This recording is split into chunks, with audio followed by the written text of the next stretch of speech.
কুমিল্লার নাঙ্গলকোটে ওরসে মাদ্রাসার ছাত্রদের হামলায় ৩০০ জনের খাবার নষ্ট ও নারীসহ ২৫ জন আহত হওয়ার ঘটনা ঘটেছে।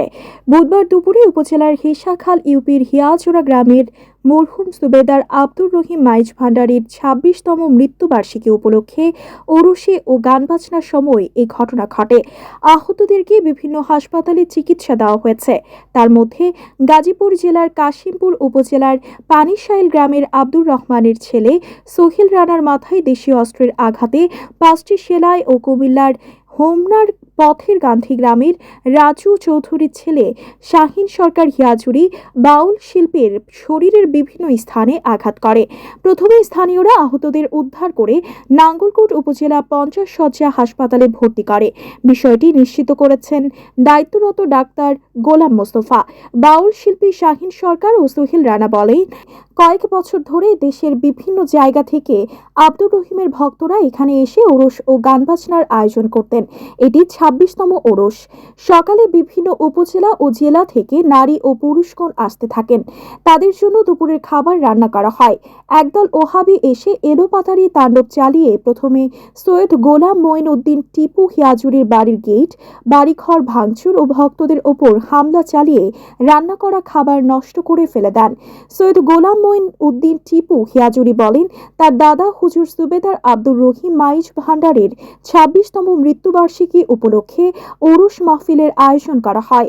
ওয়াহাবিরা প্রথমে ভক্তদেরকে বলে ওরস বন্ধ করতে, ওরস করলে সন্ত্রাসী হামলা চালাবে।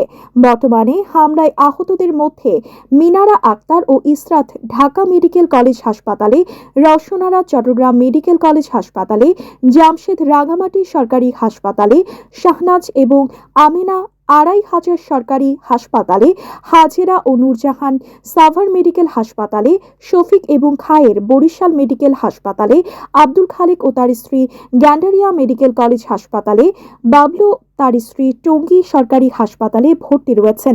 এছাড়াও আহতদের অনেকেই দেশের বিভিন্ন হাসপাতালে চিকিৎসা নিচ্ছেন। গোলাম মহিউদ্দিন টিপু এই ঘটনায় দোষীদের দ্রুত গ্রেফতার করে বিচারের দাবি জানিয়েছেন। সেনাবাহিনী ও পুলিশের পক্ষ থেকে বলা হয়েছে, স্বল্প পরিসরে ওরস করতে, তাই ভক্তরা নিজেরা এসে ওরস করতে চাইলে তাদের ওপর ন্যাক্কারজনক হামলার ঘটনা ঘটায়। এতে কমপক্ষে ২৫ জন আহত হয়েছেন। হামলার সময় টিপু বাড়িতে ছিল না। নাঙ্গলকোট থানার ওসি একে ফজলুল হক বলেন, খবর পেয়ে পুলিশ ঘটনাস্থলে যাওয়ার আগে হামলাকারীরা চলে যায়। অভিযোগ পেলে তদন্ত করে প্রয়োজনীয় ব্যবস্থা নেওয়া হবে। উল্লেখ্য যে, পূর্ব শত্রুতার জের ধরে এ ঘটনার কিছুদিন আগে মাওলানা জসিম উদ্দিন ও সুলেমানের নেতৃত্বে সৈয়দ গোলাম মঈন উদ্দিন টিপুর বাড়িঘর ভাঙচুর করে ও স্বর্ণ অলংকার, প্রয়োজনীয় কাগজপত্র, দলিল লুট করে নিয়ে যায় এবং সুবেদার আব্দুর রহিম শাহর মাজার ও কাশেম শাহর মাজার ভাঙচুর করে এবং নিজামুদ্দিনের কবরস্থান ভাঙচুর করে। এই ঘটনার নিন্দা জানিয়েছেন সাধারণ মানুষ।